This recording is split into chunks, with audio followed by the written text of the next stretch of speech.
திருவண்ணாமலை மாவட்டம் கலசப்பாக்கத்தை அடுத்த காட்டுப்புத்தூர் பேருந்து நிலையம் பகுதியில் நேற்று நள்ளிரவு ஆட்டோவில் 4க்கும் மேற்பட்ட இளைஞர்கள் மது போதையில் கையில் பட்டாக்கத்தி வீச்சரிவாளுடன் உலா வந்த காணொலி சமூக வலைதளங்களில் வெளியாகி பரபரப்பை ஏற்படுத்தியுள்ளது.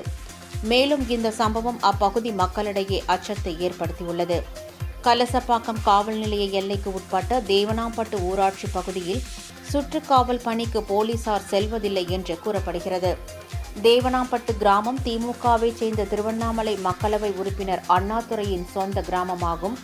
அதேபோல் கடலாடி பகுதியில் பட்டாக்கத்தியுடன் ரீல்ஸ் வெளியிட்ட சிறார் உட்பட 2 கடலாடி போலீசார் கைது செய்தது குறிப்பிடத்தக்கது.